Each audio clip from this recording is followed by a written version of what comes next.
I followed a conventional approach using synthetic fertilizers and chemical pesticides for 25 years. We didn't even wear gloves, and it was off the market in 90 days.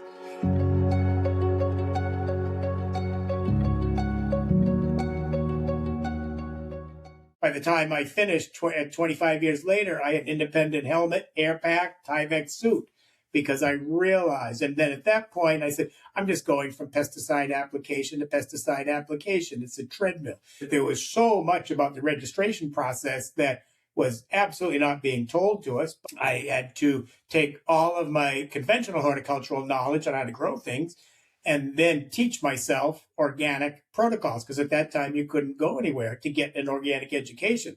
And unfortunately, still today, you can't go to a land-grant university and have them talk to you about organic.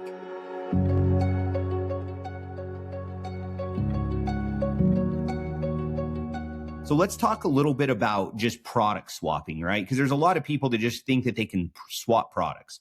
Let's take a conventional synthetic bag of this and put organic in its place. Why does that type of approach lead to failure usually? It came to me as I was driving to do a public speech one night. And I was thinking about everything I was talking about. And then, well, I got to have a way that I can explain this to people. So I created what I call a systems approach to natural turf management.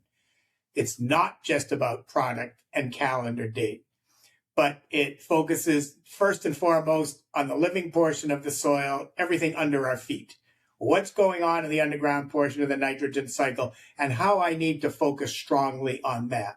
Second part of it was bringing in cultural practices and doing things that very often have been overlooked in a conventional program. If you don't aerate, you get a compaction weed. If you get a compaction weed, you use a pesticide. Then you break out your soluble nitrogen and you get the grass to look good for 6 or 8 weeks. And now you're back at it all over again. Then the third piece of it was product choice, exclusive use of natural organic product, most importantly, governed by soil testing. Not just chemistry, but texture and biological, as well. So I guess the way I look at it, the most important thing and the reason that focusing on the soil and biological life is first in my systems-based approach model that we have is that's the most important, because I can't make anything else work unless I start with that. And I think one of the greatest aha moments was probably in like the 2008, 9, 10, when I was traveling around the country working with school districts and municipalities, and we were in Ohio. And I was doing a 3-hour training I was working on a pilot project, teaching them how to take selected properties, move them into organic management.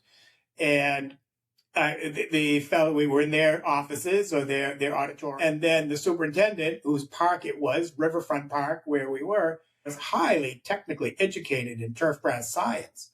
But we walked out the door to walk his park, and he said, Chip, now for the first time in my life, I understand what's going on under my feet. And that's what it's all about. So if we start with that understanding,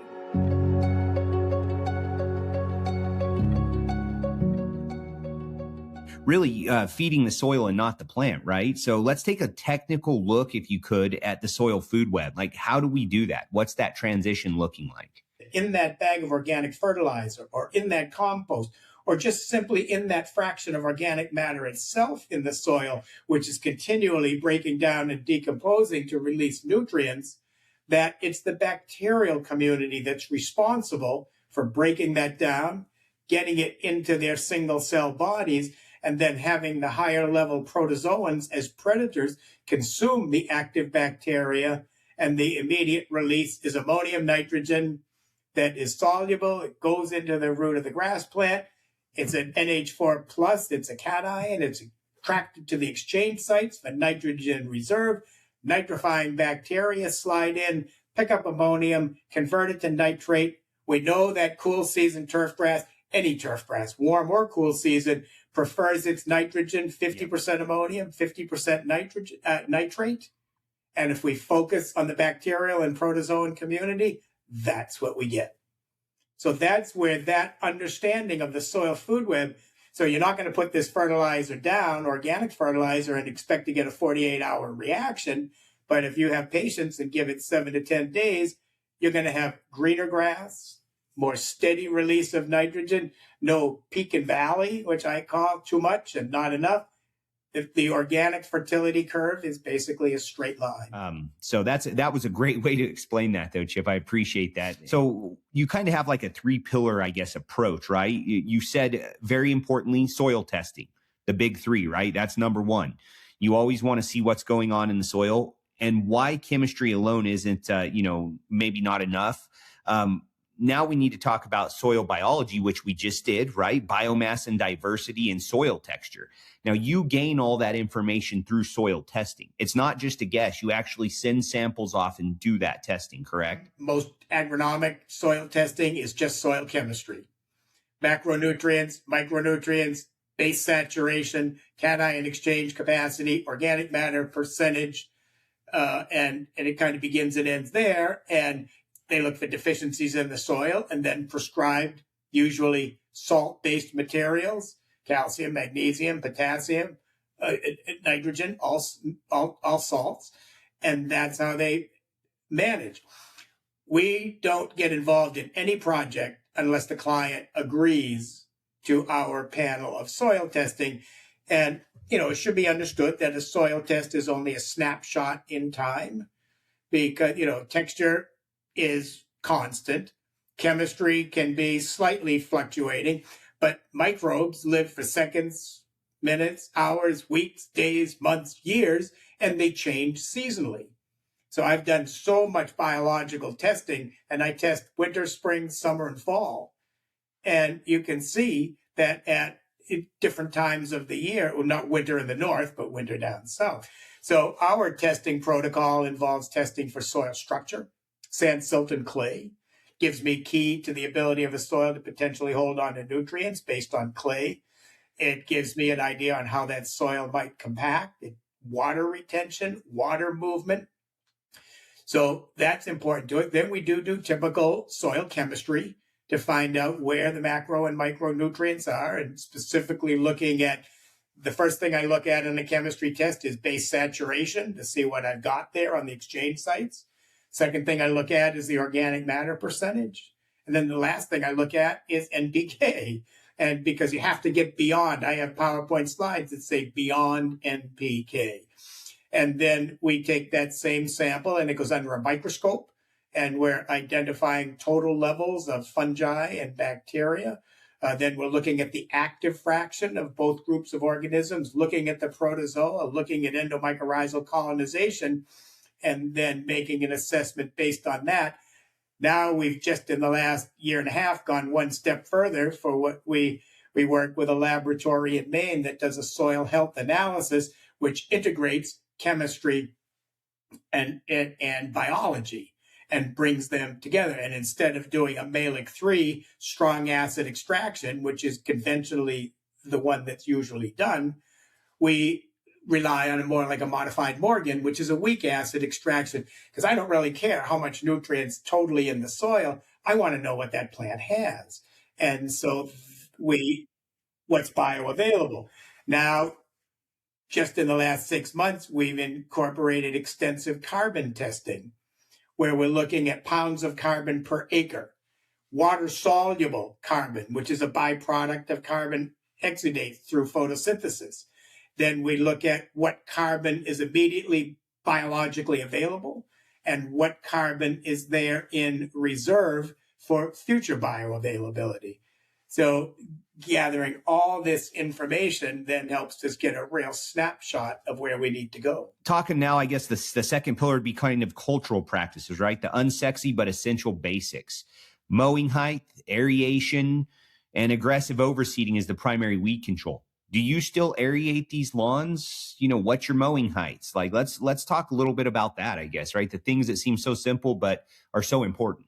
Yeah, I manage grass that's cut in Florida, high profile diamond zoysia at 3/16 of an inch, and I manage cool season turf grass at 3 inches, and everything in between.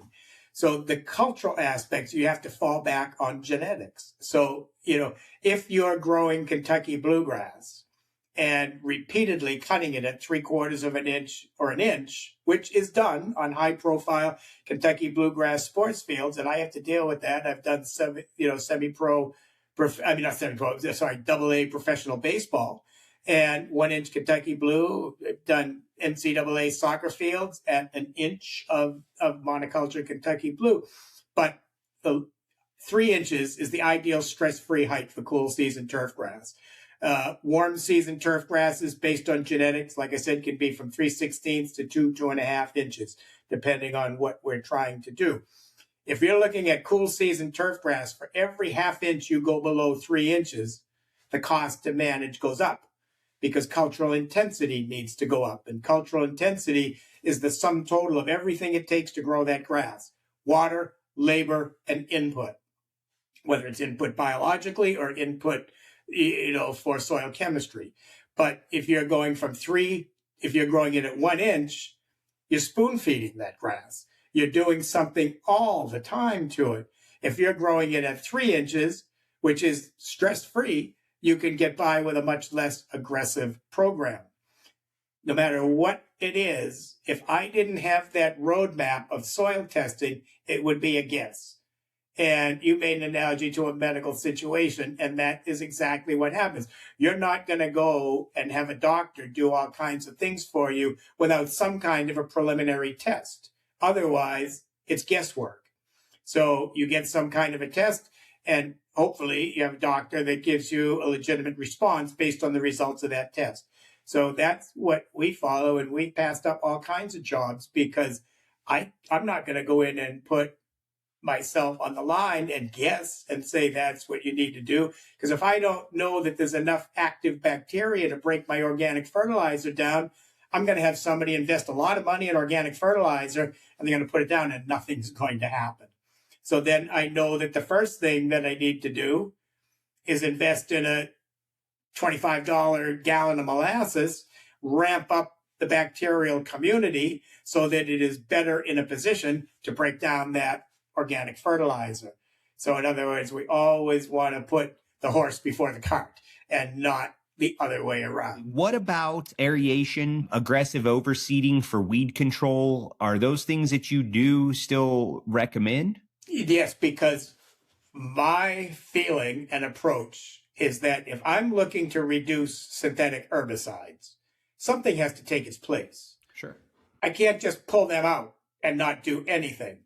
So something's going to take its place. For me, aeration and overseeding, assuming it's a grass that can be overseeded, because down south we do a lot of warm season turf work, and many of those grasses don't ever get overseeded. We're relying on reproduction to keep it thick.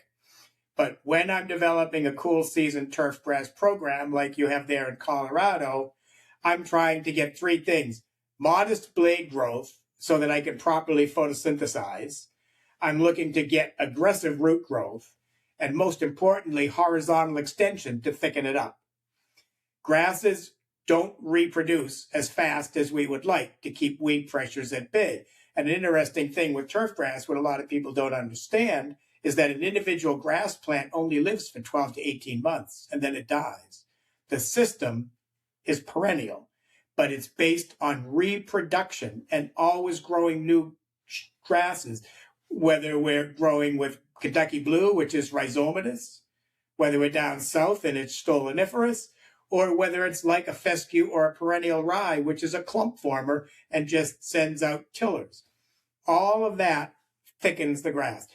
If I did nothing else, I was just on a Zoom a couple hours ago, and I told them, if you do nothing else with no budget and you aerate and overseed, you will improve your turf grass system. Aeration does not simply, most people think, oh, we're going to poke holes in there, we're going to vibrate the soil, and we're going to loosen up the soil. Well, yes, we are. And that does make it better for root penetration. At 300 psi of compaction, roots will no longer grow. They grow it nicely at 100 psi, they get restricted at 200 psi, and they stop at 300 psi. You have a penetrometer, I use that all the time. So then when we aerate, we break that up. But the other thing, other than just root growth, the most important thing in my mind is gas exchange. I need the carbon dioxide down in the soil that is a result of biomass. Organisms are the same as we are, take in oxygen, give off CO2, and the roots of the grass plant, oxygen, CO2 release. I need that CO2 to cycle out, and I need oxygen to infuse in. That way, I have an aerobic soil environment, and I'm going to grow all the correct portions of the soil food web. Once I get compacted, I lose my oxygen, I lose soil structure, I lose pore space, then the soil goes anaerobic. The bad guys survive. Ciliates are facultative anaerobes. They take over. They don't do much of anything positive for, nutrient cycling. And then we begin to struggle. So for me, cultural practices are more important than that bag of fertilizer. And that's why that's second in my systems approach, because I put that much importance, because the cultural practices and the right way to cut the grass, the right way to irrigate, most people irrigate, if they have an irrigation system, they irrigate the wrong way. And grass is not a water pig.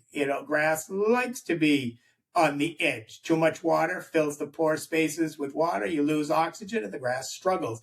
So cultural practices, can't stress enough how important that is, tied together with the biological community. And then I guess last of this 3-pillar portion of this is the product choices, right? Using inputs as prescriptions based on data, not a calendar. You mentioned this a little bit earlier, actually, in this podcast. Right? So we're looking at inputs as a prescription, right? Like you said, we're going to write a prescription for this. This is what this needs. And it's based off data. Yeah, just a couple of sentences on that. It's, yes, it is all governed by soil testing. And when I create a program of product input, some of the input is designed to end up directly stimulating the growth of turf grass. The other part of the input, and probably the most important part, is designed to focus on building and creating healthy soil microbial community. In a conventional program, you're putting an input that you just going to see the results with what happens up here. So our programs are equally focused above and below ground.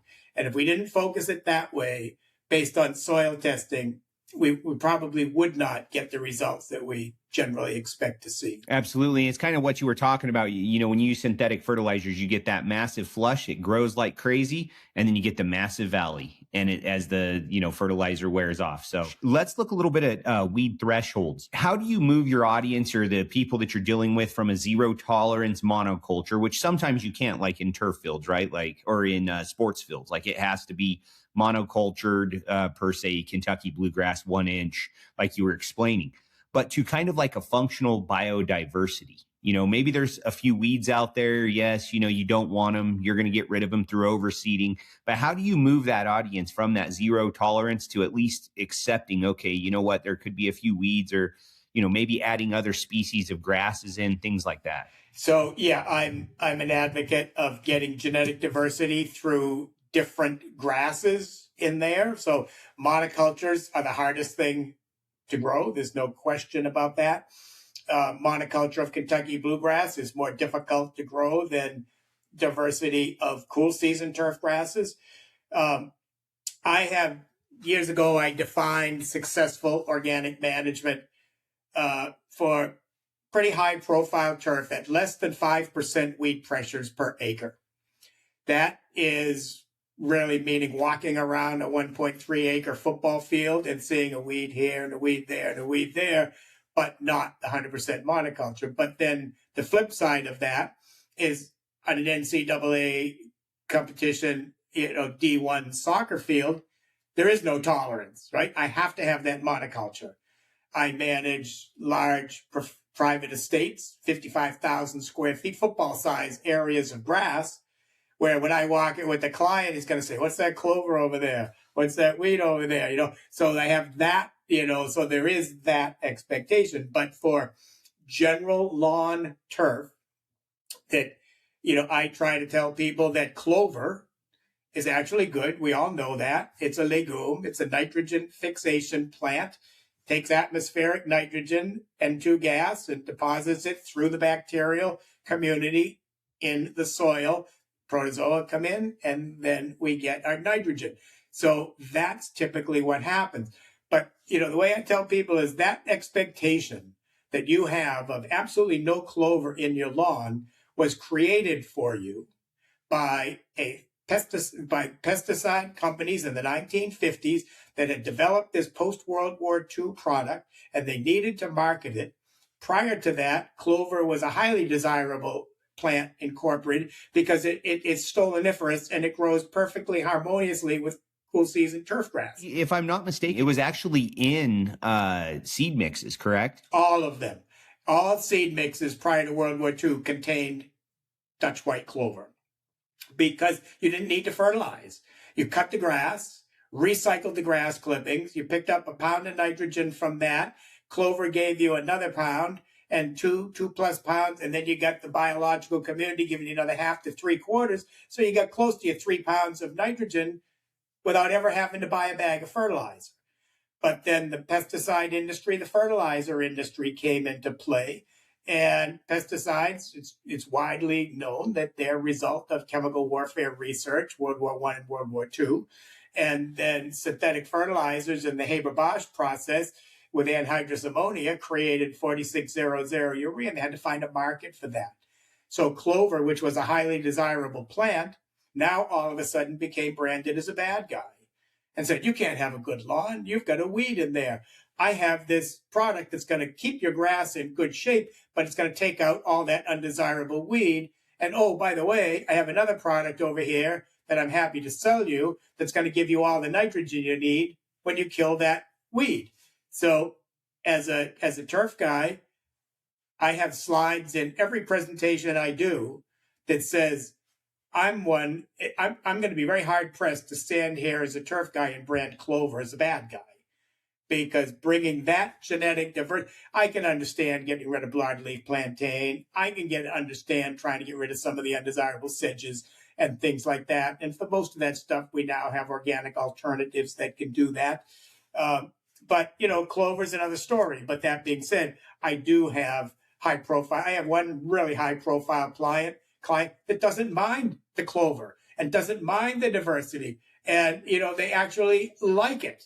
And, and it's a great thing. Then I have another client that has a horse pasture that wants the horse pasture to look like a front lawn. And when there's a little bit of clover as a legume that gets in the pasture, she goes, what's all this clover? So it really is become an art to kind of talk to these people honestly about meeting their expectations and what, in my impression, is a definition of a good lawn versus almost an artificial lawn. I mean, I have to admit that the 50,000 square feet of monoculture, but I have to chase around, sometimes with a sprayer with a little bit of an iron chelate, an herbicide, organic herbicide, or almost organic herbicide. The chelate is not, but and knock out these little patches of clover, because he'll walk with me and say, oh, and like that. So there's ways to get around it, that kind of a thing. Yeah. Yeah, no, absolutely. And that's why we've been actually distributing and selling Pippolina micro clover for years now, way before it was cool. And we've seen a huge upswing in that. And there's a lot of people that are starting to purchase it and interseed it into their lawns, big homes, small landscapes. It doesn't matter. People are starting to wake up to the fact that clover is a good thing, which I think that's great. I just quickly will tell you this project that I addressed in Providence, Rhode Island, and the conventional contractor was using all kinds of herbicides to get a monoculture. But at the end of the day, the executive director wants clover in there. So the organic program moving forward is not going to be chasing out clover. It's going to be maintaining diversity. Which is exactly what you want. So that's great. I'm going to move on to the 2026 landscape. Some things changed this year. Regulations, climate. I think the first thing I want to talk about is the PFAS wave. So as of January 1st, 2026, states have entered bans or reporting requirements intentionally added PFASs, okay, in fertilizers and pesticides. How is this forcing the turf industry to change? In some of those states, I'll just say Colorado, Connecticut, Maine, Minnesota, Vermont, and Washington. They all have pretty strict regulation on that now. Yeah. So how is that, forcing this industry to change now, the turf industry? So I'm in Maine, and the whole PFAS issue surfaced here in Maine as a result of 20 years of biosolid compost applications on agricultural land that have rendered it useless. So a lot more than people realize, PFAS is a component of a lot of pesticides as an inert ingredient. And inert ingredients are protected by trade secret laws, and we don't even know that they're in there. Nobody ever knew. But now with this further explanation, we know.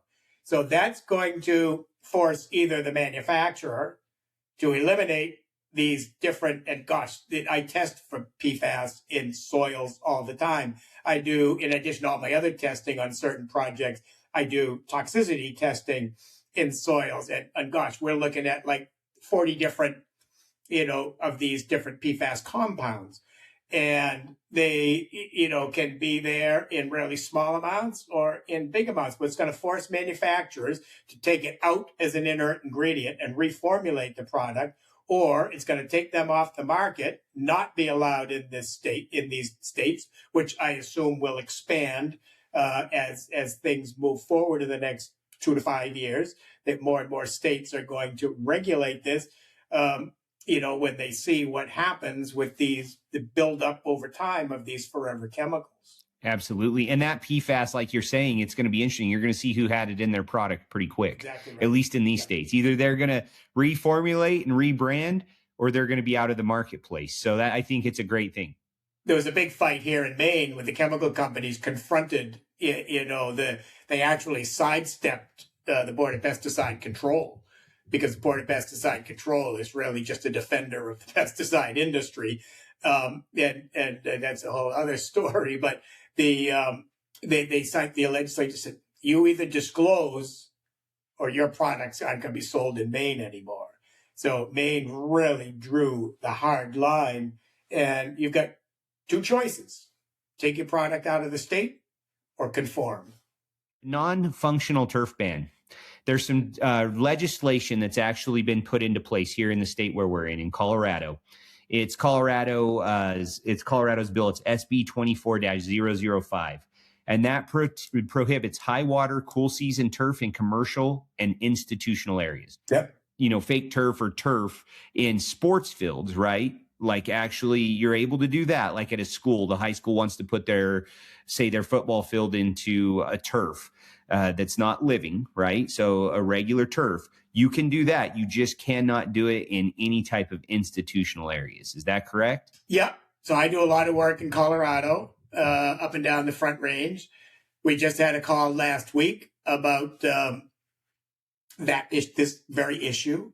For years, I've been saying there's too much grass in the world. A lot of it needs to be reduced and eliminated and replaced. We've got the definition between functional turf and aesthetic turf. And, taking it that way, we've also got alternative turf grass species that can be more native. They're not going to look like the manicured lawn, but they will absolutely serve the purpose. But yeah, that is happening more and more. I get into that a lot in Southern California.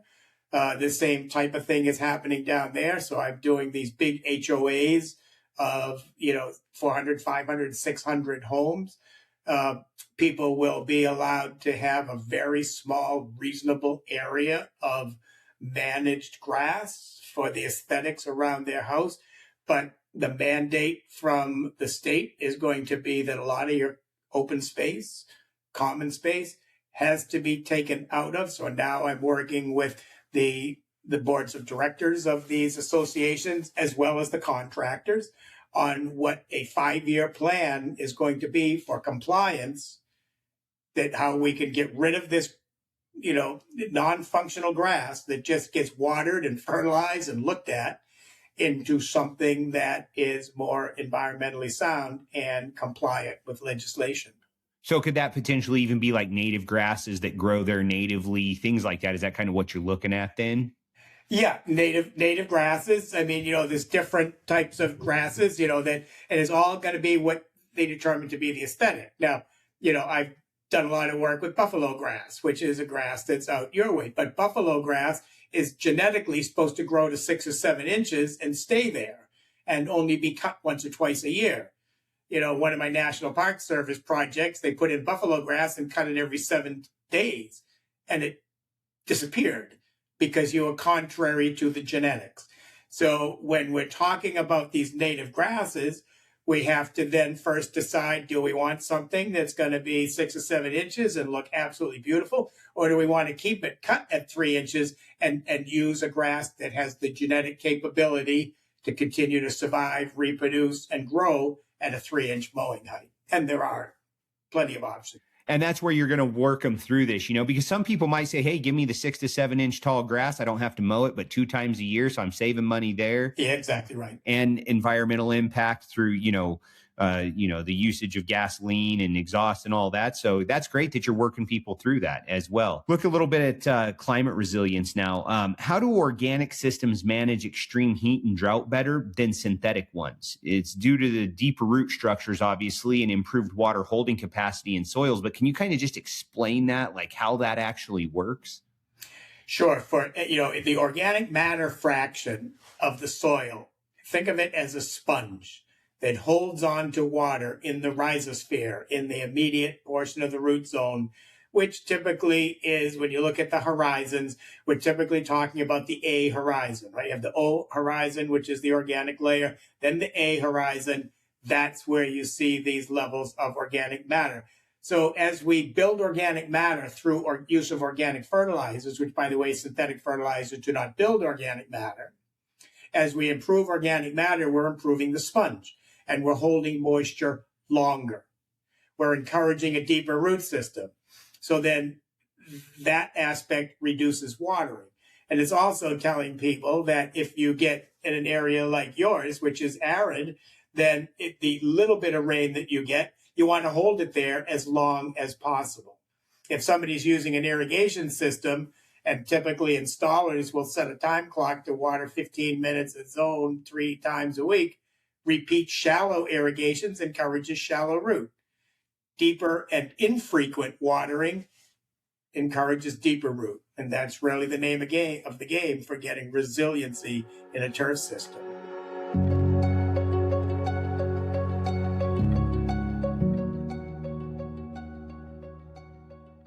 Scaling up, let's talk a little bit about schools, sports, and municipalities, because I know this is yes, you work on smaller projects too, but really your project and your focus is a lot, I think, Chip, are on these large scale projects. So let's talk a little bit about high performance turfs. And you mentioned numerous, NCAA, D1 soccer fields. Can organic fields manage the wear and tear of, say, a varsity football team or a, soccer team or professional team? Can they handle it the same as like a conventional type of a turf, or is it even better actually? It's actually better. When we talk about football, normally, I've got to struggle with a project now where they're practicing on their game day field. And most people don't do that, right? They practice and have a practice field and beat it up. And there's nothing you could do about that. But if you have, the high profile fields where you're investing a lot of money and there's a significant cash value to that field, absolutely, it can stand up, in my mind, better than its synthetic counterpart, because with an organic program, I'm generally getting a deeper root system. I'm getting, as long as I'm managing the biological fraction right and ensuring that there's enough potassium available, I'm getting thick cell walls. I'm improving the structure of the plant as well as soil structure. And as long as I'm cutting with genetics the way it should be, or, if it's a municipality that has, fields for youth sports, there's nothing wrong with 2.5 inches. Even some do 3 inches. The ball rolls a little low, but soccer and football can be played on 3 inches, 2.5 inches. When you get to the highest profile and grass begins to be cut down to 1.5 inches or an inch, as long as we are doing what is needed, as I mentioned, from the spoon feeding or from the constant addressing of needs, like the shorter it goes, the more you have to do. As long as we follow that principle, in conjunction with the genetics of whatever grass we're growing, then we're going to have something that will stand up every bit as good as the synthetic counterpart. And the secret to that is enough available nitrogen. Now we're trying to build it so it's always there in the soil so that it gets cheaper down the road because the soil's doing a lot and you don't have to buy it from the bag. But in this transition period, as long as I've got enough available nitrogen to get that horizontal extension of rhizomes in the Kentucky bluegrass, I'm going to keep a thick turf system. Overseeding is part of that. That's perfect. And then you've worked a little bit also with National Park Service and pro sports teams as well. Can you touch on that just a little bit? Yeah, I did National Park Service from probably 2010 to 2018 in the Midwest region. And we did about 12 projects. I actually worked with the higher level management in Washington to create a natural turf manual program. What happens a lot of times is administrations change, people change. And we had worked for 3 years with higher level staff and created this amazing document only to get just shelved by the next person that came along that wanted to keep it conventional. And so it didn't stay as a permanent thing. But in the projects that we did one in Iowa when we actually showed it was actually President and Mrs. Hoover's boyhood home and burial and gravesite. And we did work there and we showed that after the second year, we reduced product input, the grass got better, weed pressures went down. And that was a very highly successful project at the time that then they began to move to other areas and experience great results. So we did work with them. We did work with them back in the day. Again, currently administrations and things change, people retire, and that's kind of the way that goes. Let's debunk the myth that organic is more expensive. Everybody says, oh, it's just going to cost you more money. We don't want organic turf. You don't want to do that. And then let's also understand that upfront investment versus the long-term savings on water and chemical inputs, or your inputs, right? Your return on investment. Right? If you could just break that down for us, if you don't mind. Sure. That's a conventional industry talking point that organic doesn't work. Organic's too expensive and you're going to end up with a lot of weeds. And I've been fighting that since the late 90s. And that if you have clover in an athletic field, it's a slipping hazard and creates opportunity for athletes' injury. Never been proven. There's not one case that shows that's true. So all that's conventional industry talking points. But what ends up happening in a natural transition is you do have upfront cost and then you have cost savings.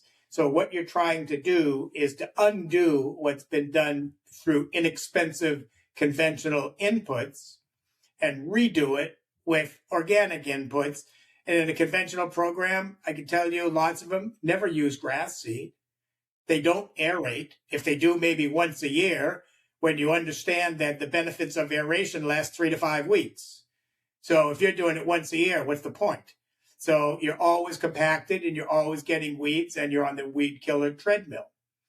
So typically with programs, there's a cost difference between all granular, all liquid, and hybrid liquid and granular. And there can be a 10 or 15% upfront increase in cost only because organic nitrogen in organic fertilizers is usually limited to 10% or below, where synthetic fertilizers can go all the way up to 46%. So you can fertilize a football field with 6 bags, or you can fertilize it with 12 to 18 bags. So there is the difference in cost in fertilizer. But if you're delivering 1 pound of nitrogen per 1,000 square feet from conventional soluble material, you don't need 1 pound of N from organic fertilizers. You can get by with 3/4 rate there, even some 1/2 pound rates. So I alternate like 3/4 and 1/2. So I'm coming up with 1 1/4 delivered pounds and getting the same benefit as the person that's doing 2 pounds of synthetic in that same 2-month window. So that's what I try to teach, is that I have to undo the conventional thinking and reintroduce organic thinking. Absolutely. And that's the thing, is that's why in organics, 1+1 doesn't always equal 2, right? That's correct. Those are the things you look at, and that's what we see too, even in conventional, when you start utilizing conventional nitrogen, leaching, volatilization. I mean, you're putting out usually more than you really need due to the fact that you don't get full benefit from it. Whereas organics, it stays usually in the soil profile. You're building the health of the soil. You're building and utilizing what you're paying for, actually. It's an investment versus a direct expense.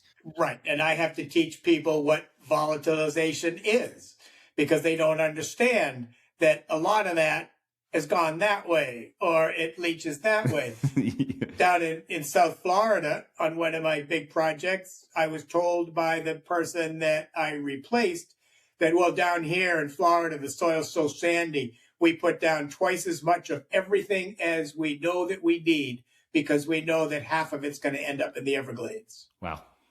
That's, it's amazing, isn't it? And you fix that. Built some organic matter, fix the soil. You don't have to do that. It's 100% organic right now. I like it. I like it. All right, let's look at this last piece, the analyze, prescribe, and train method. How do you help groundskeepers who fear losing their tools, right? Because there's groundkeepers out there that, like, they've been trained with pesticides. They've been trained with these chemical inputs to take care of certain things. How do you train them to basically wipe the fear away, per se, of not having those tools at their disposal? Mm-hmm.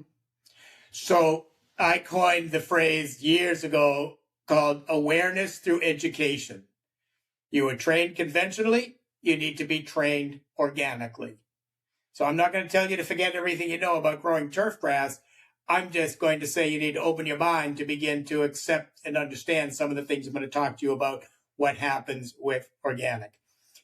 For a turf manager, for a golf course superintendent, for somebody in charge of a D1 soccer field, the biggest issue is fear of failure, right? Their job. They get the job. So they have this inherent fear of failure. I've also always believed that the more widespread adoption of organic lawn care and organic land management practices is simply limited by the lack of education.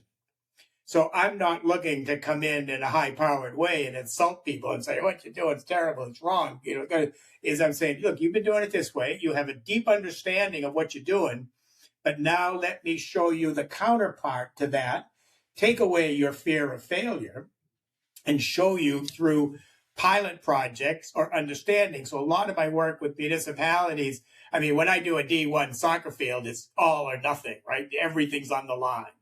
But when we're working in a municipality that may have 35, 40 acres of properties, we're taking, 2 to 5 acres and putting an organic management plan in place. And through the 2 or 3 year transition period, we're teaching and growing their level of education, growing their comfort level, in reducing and eliminating their fear of failure, so that then they can take what they've learned and expand it to the other 25 acres.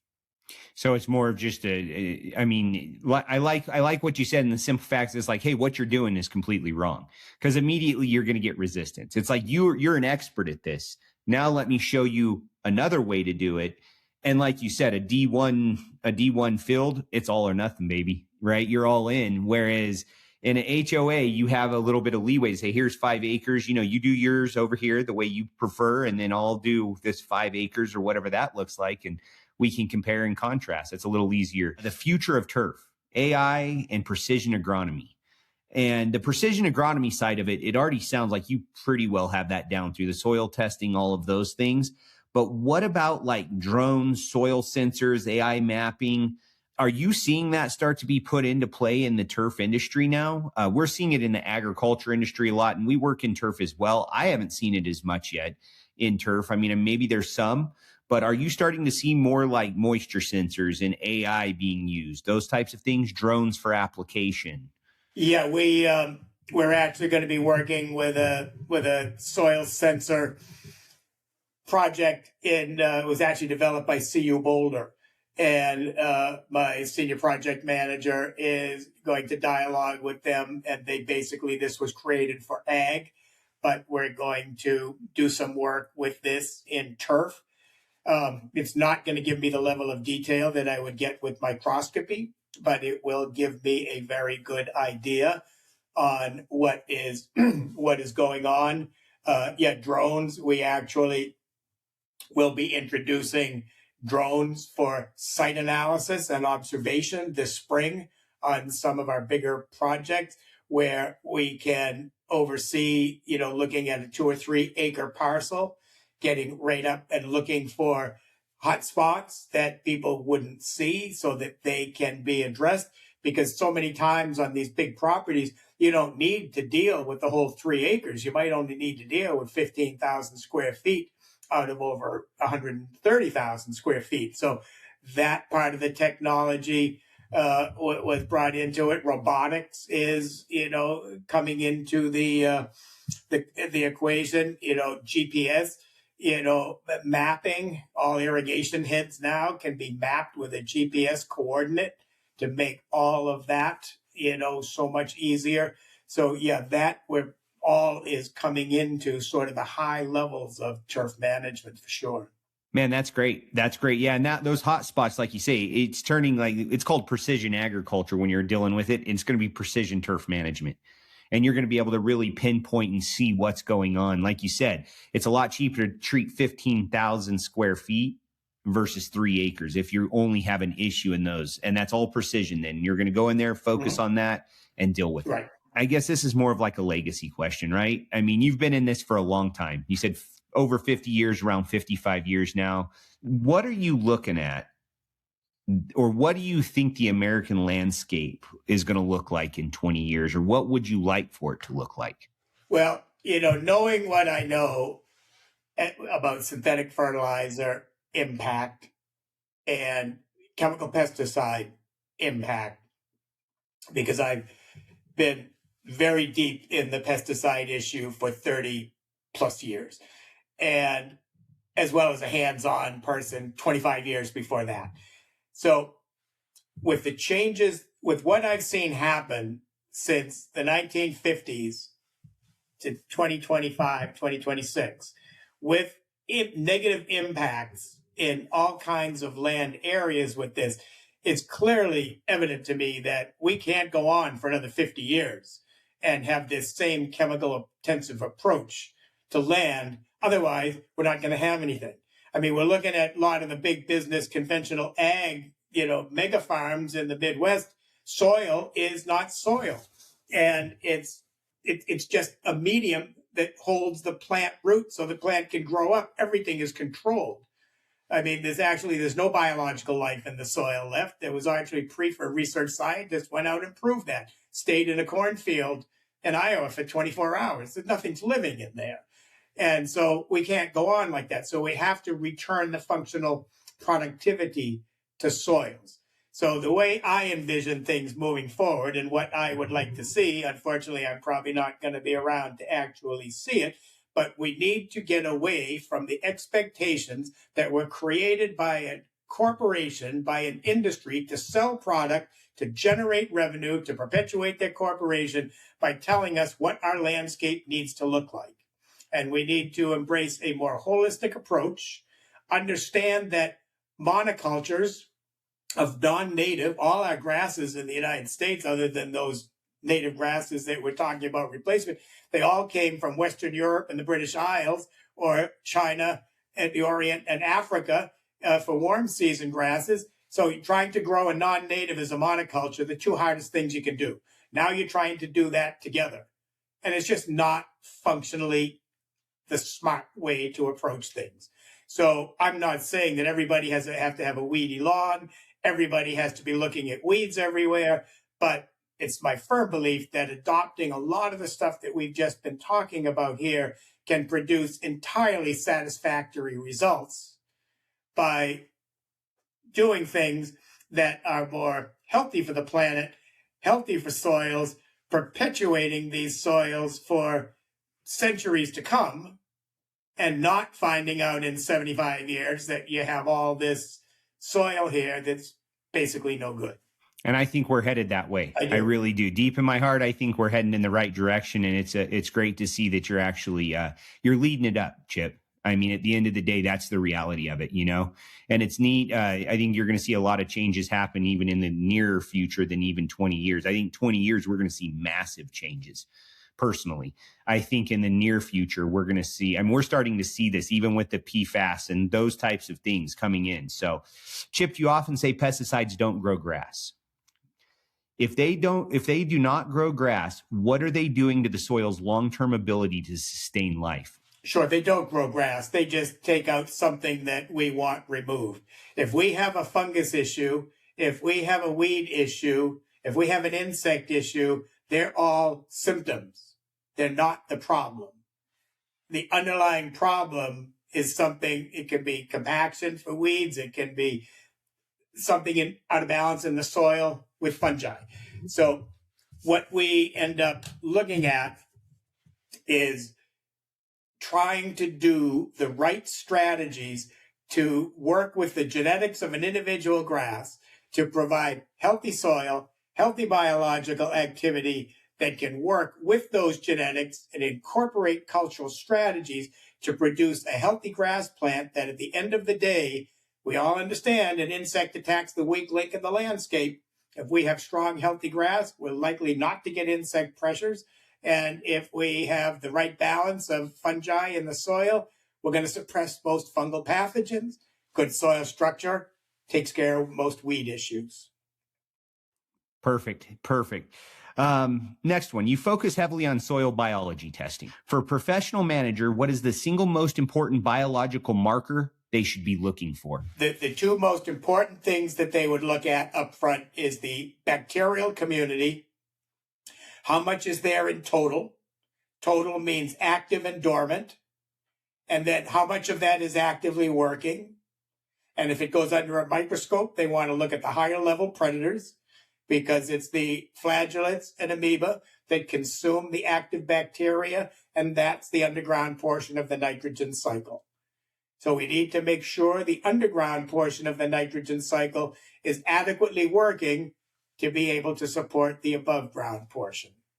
The one action item, and I always like this one, if a listener changes only one thing, and this can be a large scale, because all of these things that we're talking about today, yes, they are being used on, large scale systems, right? We're talking about, you can also take this same principle and shrink it down to the guy's 1,000 square foot lawn that he has at his house. That's the great thing about this. So if a listener today, and we have listeners of all sizes, from, individuals all the way up to large scale managers and things like that. But if a listener changes only one thing tomorrow, what should it be?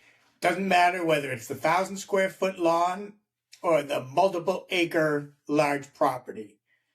The one thing that should be changed is the thought process that I don't want to feed the plant. I want to feed the soil and let the soil feed the plant.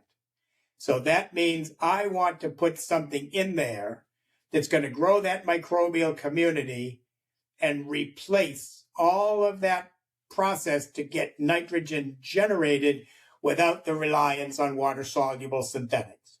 So it's beginning to take away what you see, right? Because we all look at the grass. But now I tell people, and I've been lecturing to homeowners for 30 years, which I don't do that anymore, but I used to do it a lot. And I would tell them, don't just look at your lawn and decide you think you know what it needs. What I want you to focus on is everything you can't see. And if you do that with your product, and I created this recipe actually once for a group of garden club ladies and said, you could probably stop your fertilizer and buy a $12 hose end sprayer, fill it with 32 ounces, or fill it with 28 ounces of water and 4 ounces of horticultural blackstrap molasses, unsulfured, and spray that on the lawn 3 times during the summer, and you'll probably get the best lawn you ever had. And you don't need high-priced NPK inputs to. I like it. Thank you so much for that. And, and the listeners are going to appreciate that as well. If you don't mind, Chip, where can people find you? At this point, my daughter, we never had a big social media presence because it always fell to me. And I've just added on significant staff. So my daughter, runs all that. She is developing, so they can find us on Osborne Organics on Facebook, Osborne Organics now Instagram, and Osborne Organics YouTube channel. And so we are just been the last 8 months developing a program of creating lots of video content on our YouTube channel. And then our website is starting tomorrow. We have a meeting. We're going to redo the whole website. And I'm creating a library of all my writings of the last 20 years, excerpted from all my highly technical reports, based down into a 1 and 2 sheet easy download on what happens when I aerate, why do I overseed, why do I focus on biology. So I would say within the next 6 months, we're going to have this both video and like text library there, because we and the Organic Landscape Association, I founded that to bring together all aspects of the landscape industry, from the advocate through to the service provider, to the product developer, to the wholesaler, and trying to bring them all together so that the organic industry, which, as you know, is extremely fragmented, that is all getting its second rollout probably by June of this year to bring that. But we have our mission statement. We have lots of good information up there at this point, and that's only going to expand. And our goal is to educate not just the professional part of the industry, but to educate the homeowner on how and why they need to make the right choices. And then, frankly, what to tell the service provider, because at the end of the day, a service provider is going to do what the homeowner wants. So it's actually the power of all of this change in the next 10 to 20 years rests with the individual homeowner or the individual board of directors of an HOA, not within the service provider industry. Well, that's perfect. And it really sounds like you're getting this educational portion out and really wrapped together in a nice, concise piece, whether it's the print pieces that you're going to have, or what are the PDFs, whatever that may be. And it's great that you're taking your knowledge and your wisdom and you're passing it on now to future generations. As time goes, you have a lot of knowledge. When I said that you're the godfather of organic and natural landscapes and turf, that is the truth. And so by having somebody like that at the end of the day be able to pass forward that knowledge and wisdom, that's exactly what we're looking for, and what our listeners are looking for. And that's just like for us, if you like this Soil Talks podcast, you can find us on YouTube. If you would, like our channel, follow us. We have people, industry leaders on here talking about pressing issues. If you're on Apple podcasts, give us a 5-star review, like us. If you're on Spotify, if you do the same, we'd appreciate it, because we're trying to push this out to the masses. It's important. It's important people know about this. And I just really thank you today, Chip, for being on with us, for pouring out your knowledge, your wisdom to our listeners, and then not only to our listeners, but we're going to make sure that this gets pushed out to as many people as we can so they can learn and know what the truth is, why it's important, especially in the landscape. I mean, many people play in their lawns. They're in their landscapes all the time, even homeowners, and they don't realize the importance of what this means to change a landscape over to a natural or organic landscape. So I just want to thank you for your time today.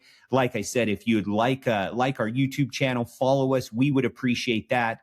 And again, Chip, thanks for your time. Appreciate your knowledge and wisdom. And we definitely look forward to having you back on here again. No, I'd love to. Thanks very much for having me. This was a lot of fun. Awesome. Thank you so much, Chip. You have a great day. Thank you. You too.